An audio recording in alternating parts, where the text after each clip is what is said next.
There's no feeling more intense than starting over. If you deleted your homework the day before it was due, as I have, or if you left your wallet at home and you have to go back after spending an hour in the commute. If you won some money at the casino and then put all your winnings on red but it came up black. If you got your best shirt dry cleaned before a wedding and then immediately dropped food on it. If you won an argument with a friend and then later discovered that they just returned to their original view. Starting over is harder than starting up. If you're not ready for that, like if you've already had a bad day, then what you're about to go through might be too much. Feel free to go away and come back. I'll be here. Alright, thanks for coming with me on this trip. I'll understand if you have to take a break at any point. Just find a safe place to stop and quit the game. And don't worry, I'll save your progress, always. Even your mistakes. This game is a homage to a free game that came out in 2002, titled Sexy Hiking.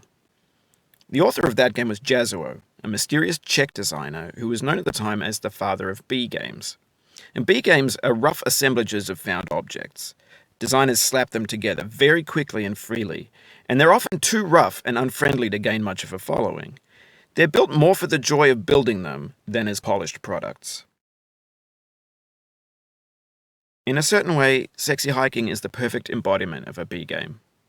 It's built almost entirely out of found and recycled parts, and it's one of the most unusual and unfriendly games of its time. In it, your task is simply to drag yourself up a mountain with a hammer. And that act of climbing, in the digital world or in real life, has certain essential properties that give the game its flavor. No amount of forward progress is guaranteed. Some cliffs are too sheer or too slippery. And the player is constantly, unremittingly in danger of falling and losing everything. Anyway, when you start Sexy Hiking, you're standing next to this dead tree that blocks the way to the entire rest of the game. It might take you an hour to get over that tree, and a lot of people never got past it. You prod and you poke at it, exploring the limits of your reach and your strength, trying to find a way up and over. And there's a sense of truth in that lack of compromise. Most obstacles in video game worlds are fake. You can be completely confident in your ability to get through them once you have the correct method or the correct equipment or just by spending enough time. In that sense, every pixelated obstacle in Sexy Hiking is real. The obstacles in Sexy Hiking are unyielding, and that makes the game uniquely frustrating. But I'm not sure Jazzuo intended to make a frustrating game. The frustration is just essential to the act of climbing, and it's authentic to the process of building a game about climbing. A funny thing happened to me as I was building this mountain. I'd have an idea for a new obstacle, and I'd build it, test it, and it would usually turn out to be unreasonably hard. But I couldn't bring myself to make it easier. It already felt like my inability to get past the new obstacle was my fault as a player rather than as a builder. Imaginary mountains build themselves from our efforts to climb them, and it's our repeated attempts to reach the summit that turns those mountains into something real. When you're building a video game world, you're building with ideas, and that can be like working with quickset cement.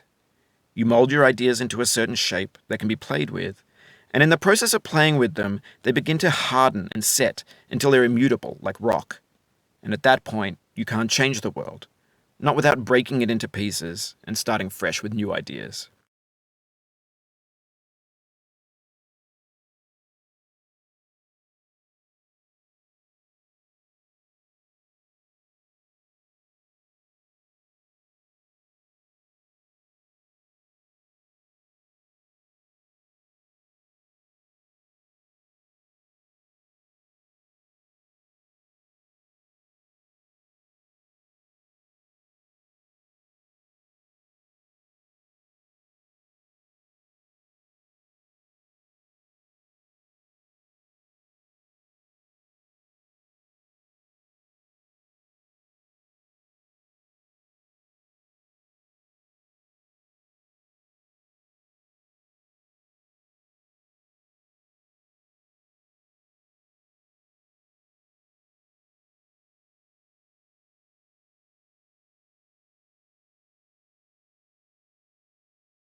You've done this part before. You know it's possible. Just do what you did the first time.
Two hours later.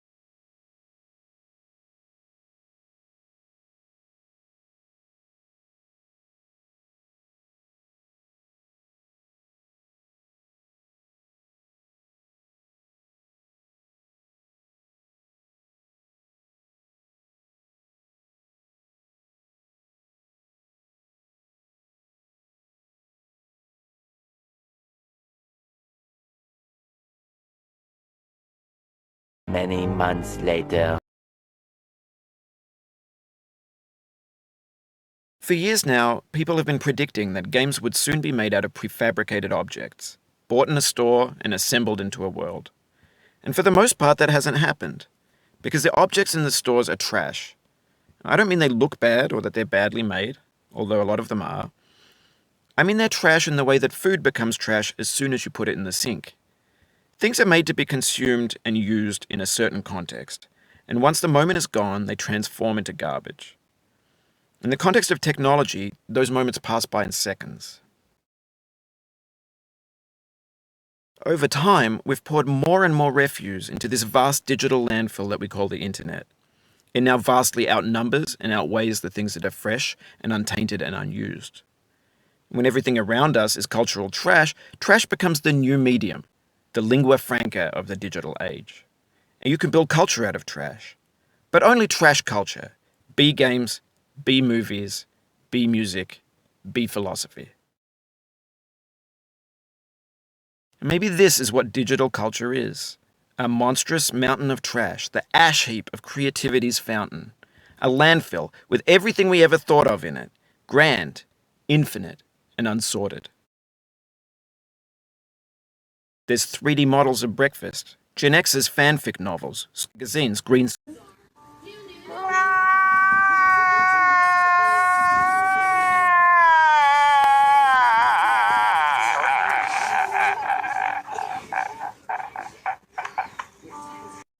ओ भाई मारो मुझे मारो मारो मुझे मारो मारो नहीं ये मजाक हो रहा है एक सेकंड यार मजाक हो रहा है What the fuck Oh my god Wow